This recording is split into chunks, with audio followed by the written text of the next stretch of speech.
கிரிட்டிசிசமில் இன்னைக்கு நம்ம பார்க்க போகிறது வந்து நியூ கிரிட்டிசிசம். ஜேஇ சிக்னம் தான் வந்து நியூ கிரிட்டிசிசம்ன்ற டேர்ம் வந்து ஃபர்ஸ்ட் யூஸ் பண்ணியிருப்பாரு. இந்த ஸ்கூலில் இருக்க கிரிட்டிக்ஸ் வந்து ரேடிக்கலாக வந்து டிஃபர் ஆனாங்க. ஏர்லியர் கிரிட்டிக்ஸ் எல்லாம் வந்து நிறைய வேஸில் வந்து இந்த நியூ கிரிட்டிசிசம்ன்ற டேர்ம்ஸை வந்து யூஸ் பண்ணியிருப்பாங்க. ஸோ நியூ கிரிட்டிசிசம் வந்து biographical, historical, sociological and comparative அப்ரோச்சுக்கு வந்து கன்வென்ஷனல் கிரிட்டிசிசம்க்கு வந்து அப்போஸாக வந்து இருந்தாங்க அப்படின்றாங்க. ஸோ இந்த கிரிட்டிசிசமோட பர்பஸ்க்காக இவங்க வந்து ட்ரெடிஷ்னல் டிவிஷன் ஆஃப் லிட்ரேச்சர் வந்து எப்படி சொல்லியிருப்பாங்கன்னா பீரியட்ஸ் அண்ட் குரூப்ஸாக வந்து இருப்பாங்க. ஸோ இது எல்லாமே வந்து கன்சிடரேஷனில் இருக்கும்போது எக்ஸ்ட்ரினிஸ்டிக் அண்ட் இரலவெண்ட்டுக்கு வந்து ரிகார்ட் பண்ணுறாங்கன்னு சொல்லி சொல்கிறாங்க.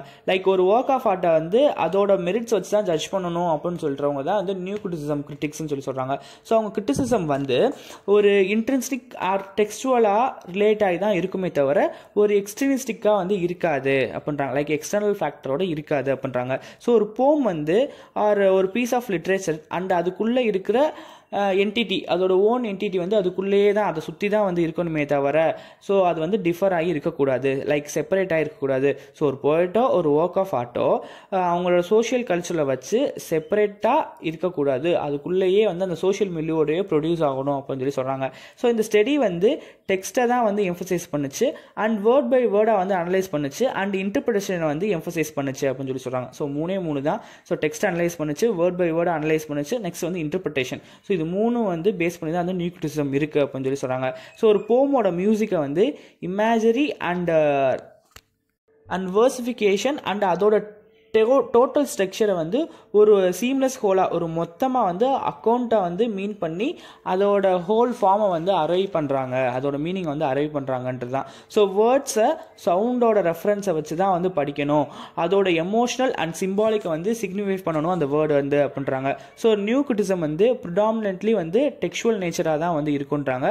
ஸோ அந்த நியூ கிரிட்டிக்ஸ் வந்து அவங்களோட வேல்யூபிள் சர்வீஸை வந்து லிட்ரேச்சருக்கு வந்து ரெண்ட் பண்ணியிருப்பாங்க அப்படின்றாங்க. ஸோ இவங்க எல்லாருமே வந்து லிட்ரேச்சரை படிச்சுட்டு லிட்ரரி கிளாசிக்ஸை வந்து இன்டர்பிரட் பண்ணியிருப்பாங்கன்னு சொல்லி சொல்கிறாங்க. ஸோ நியூ கிரிட்டிசிசமோட சில டெனன்ஸ் வந்து பேசிக் டெனன்ஸ் வந்து இருக்குது. ஸோ அதான் நீங்கள் நெக்ஸ்ட் பார்க்க போகிறோம். ஸோ நியூ கிரிட்டிக்ஸ் வந்து என்ன பண்ணுவாங்கன்னா ஒரு போமாக இருக்கட்டும், ஒரு ஒர்க் ஆஃப் ஆர்ட்டாக இருக்கட்டும், ஒரு கிரிட்டிக் வந்து எல்லாத்தையுமே வந்து கான்சன்ட்ரேட் பண்ணி அதை வந்து கரெக்டாக வந்து இல்லுஸ்ட்ரேட் பண்ணியிருப்பாங்க அப்படின்னு சொல்லி சொல்கிறாங்க. ஸோ ஒரு கிரிட்டிக்கோட ஃபங்க்ஷன் என்னென்னா அனலைஸ் பண்ணி இன்டர்பிரட் பண்ணி அண்ட் ஒரு ஒர்க் ஆஃப் ஆர்ட்டை எப்படி எவால்வேட் பண்ணணும் அப்படின்றத கரெக்டாக வந்து சொல்லியிருப்பாங்க அப்படின்றாங்க. ஸோ நெக்ஸ்ட் டாபிக் வந்து basic tenets of new criticism. So new கிரிட்டிசிசம்க்கு ஒரு போமாக இருக்கட்டும், ஒரு ஒர்க் ஆஃப் ஆர்ட்டாக இருக்கட்டும், ஒரு கிரிட்டிக் வந்து எல்லாத்தையும் வந்து கான்சன்ட்ரேட் பண்ணி கரெக்டாக இல்லுஸ்ட்ரேட் பண்ணியிருக்கணும் அப்படின்றாங்க. ஸோ ஒரு கிரிட்டிக்கோட ஃபங்க்ஷன் என்னென்னா கரெக்டாக அனலைஸ் பண்ணி இன்டர்பிரட் பண்ணி அண்ட் அந்த ஒர்க் ஆஃப் ஆர்ட்டை வந்து எப்படி எவால்வேட் பண்ணணும் அப்படின்றத வந்து நியூ கிரிட்டிக்ஸ் வந்து கரெக்டாக சொல்லியிருப்பாங்க அப்படின்றாங்க. ஸோ ஒரு போம் வந்து யூனிக் எதில் இருந்துன்னா போயட் அண்ட் இஸ் சோஷியல் மில்யூவில் இருந்து யூனிக்காக வந்து இருக்கணுன்றாங்க. அதை அவங்க வந்து கரெக்டாக படிக்கணும், எப்படின்னா ஒரு பிளான் பண்ணி படிக்கணும் அப்படின்னு சொல்லி சொல்கிறாங்க. ஸோ ஒரு கிரிட்டிக் வந்து அவரே வந்து அந்த டெக்ஸ்டுவல் ஸ்டடிக்கு வந்து டிவோட் பண்ணியிருக்கணுன்றாங்க. இந்த ஸ்டடி வந்து என்ன பண்ணுன்னா எந்த விதமான தடையுமே இல்லாமல் அந்த போய்ட் வந்து அந்த போமையோ அந்த டெக்ஸ்டையோ வந்து கரெக்டாக வந்து ஸ்டடி பண்ணியிருக்கணும்னு சொல்லி சொல்கிறது தான் வந்து first point. So second point என்னென்னா மாரல் அண்ட் ரிலீஜியஸ் கன்சிடரேஷன்லாம் வந்து இருந்தாலும் எப்படி வந்து சோஷியல், பொலிட்டிக்கல் அண்ட் என்விரான்மெண்ட் கண்டிஷனை வந்து இன்க்ளூட் ஆகாமல் வந்து இருக்கவே இருக்காது. ஸோ போய்ட்ஸோட பயோகிராஃபியை வந்து டீட்டெயில்டாக வந்து சொல்லியிருப்பாங்க. ஸோ இந்த நியூ கிரிட்டிசிசமில் வந்து ஸோ இதெல்லாமே வந்து இரலவெண்ட். ஏன்னா ஒரு ரியல் ஒர்க் ஆஃப் லிட்ரேச்சர் வந்து அண்டர்ஸ்டாண்ட் பண்ணுறது வந்து ஒரு பெரிய அப்டக்கிள் தான் அப்படின்னு சொல்லி சொல்றாங்க. ஸோ ஒரு லிட்ரரி கிரிட்டிக் வந்து எக்ஸ்டர்னல் பயாஸ் அண்ட் ப்ரிஜுடைஸ்ல இருந்து ரிஜிட் ஆயிருப்பாரு, கெட்ரிட் ஆயிருப்பாரு அப்படின்னு சொல்லி சொல்றாங்க. ஸோ அதுல இருந்து விலகியே வந்து இருப்பாரு அப்படின்றாங்க.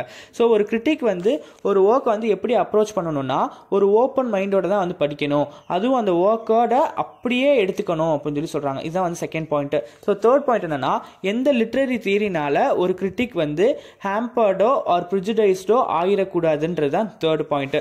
ஸோ ஃபோர்த் பாயிண்ட் என்னன்னா ஒரு போம்ல ஃபார்ம் அண்ட் கான்டென்ட் இருக்கணும். ஸோ அதை வந்து க்ளோஸாக ஸ்டடி பண்ணி அனலைஸ் பண்ணணும். ஸோ இதுக்கு முன்னாடி ஒரு ட்ரூவான மீனிங்கை வந்து அண்டர்ஸ்டாண்ட் பண்ணுற வரைக்கும் அவன் வந்து என்ன பண்ணியிருக்கணும், அந்த ஃபார்மையும் வந்து கண்டென்ட்டையும் வந்து க்ளோஸாக ஸ்டடி பண்ணி கரெக்டாக அண்டர்ஸ்டூட் பண்ணணுன்றது தான் fourth point. So fifth point என்னன்னா வேர்ட்ஸு, இமேஜஸ், ரித்தம், மீட்டர் இது எல்லாத்தையும் வந்து போயட்ரியோட ஃபார்மாக கன்ஸ்டியூட் பண்ணி க்ளோஸாக வந்து ஸ்டடி பண்ணணுன்றாங்க.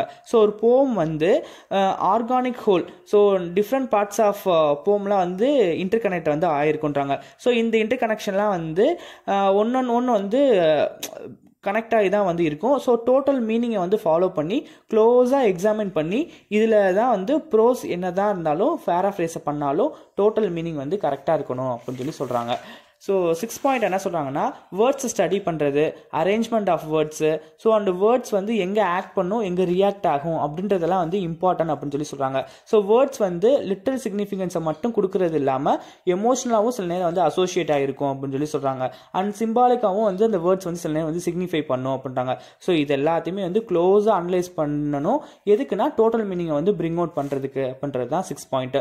ஸோ 7th பாயிண்ட் என்னன்னா, போயட்ரி வந்து ஒரு விதமான கம்யூனிகேஷன் அப்படின்னு சொல்கிறாங்க. அந்த லாங்குவேஜ் வந்து ஒரு மீன்ஸ் ஆஃப் கம்யூனிகேஷன் அப்படின்றாங்க. ஸோ நியூ கிரிட்டிக்ஸ் வந்து போமோட ஃபுல் மீனிங்ஸை வந்து அண்டர்ஸ்டாண்ட் பண்ணி எது மூலியமான பொலிட்டிக்கல் லாங்குவேஜ் மூலியமா வந்து போயமோட ஃபுல் மீனிங் வந்து அண்டர்ஸ்டாண்ட் பண்ணிக்கணும் அப்படின்றது தான் 7th பாயிண்ட். 8th பாயிண்ட் என்னன்னா, நியூ கிரிட்டிக்ஸ் வந்து எதுக்கு அப்போஸாக இருந்தாங்கன்னா ஹிஸ்டாரிக்கல் அண்ட் கம்பேரிட்டிவ் மெத்தட்ஸ்க்கு வந்து அப்போஸாக வந்து இருந்தாங்க.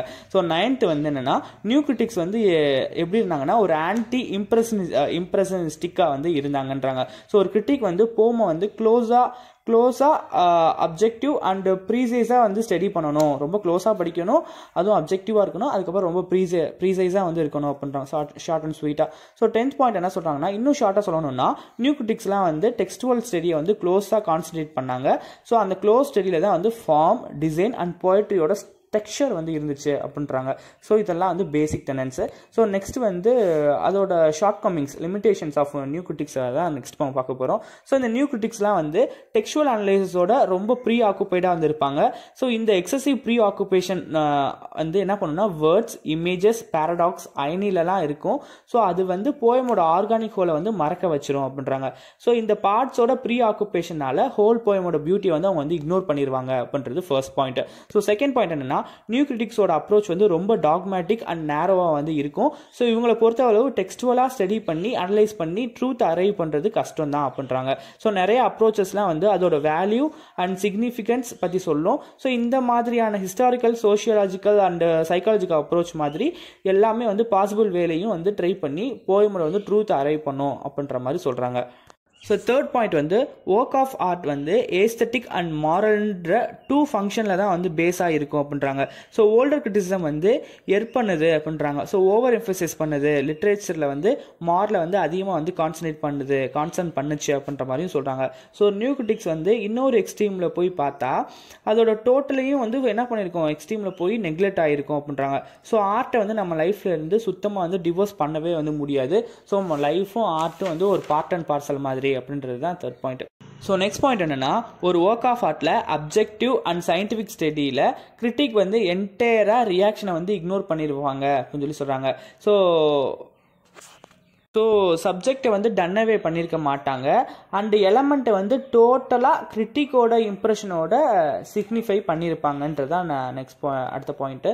ஸோ 5th பாயிண்ட் என்னென்னா, சில நேரத்தில் வந்து சில ஜான்ரால டெக்ஸ்டுவல் அப்ரோச் வந்து ஒர்க் ஆகும், ஆனால் எல்லா நேரத்துலையும் வந்து இது ஈக்குவலி எஃபெக்டிவ்னு சொல்ல முடியாதுன்றாங்க. ஸோ நெக்ஸ்ட் பாயிண்ட் வந்து ஹிஸ்டரி ஆஃப் லிட்டரரி கிரிட்டிசிசம் வந்து ஸ்டடியை வந்து சில நேரம் வந்து இக்னோர் பண்ணுவாங்க இந்த நியூ கிரிட்டிக்ஸ்லாம் அப்படின்றாங்க. ஸோ லாஸ்ட் பாயிண்ட் என்ன சொல்கிறாங்கன்னா, போய்ட்ஸோட சோஷியல் மிலுவை வந்து டோட்டலாக இக்னோர் பண்ணிடும். ஸோ பண்ணவங்க தான் வந்து இந்த நியூ கிரிட்டிக்ஸ் அப்படின்றதோட இந்த நியூ கிரிட்டிசிசம் வந்து முடிஞ்சு. தேங்க்யூ.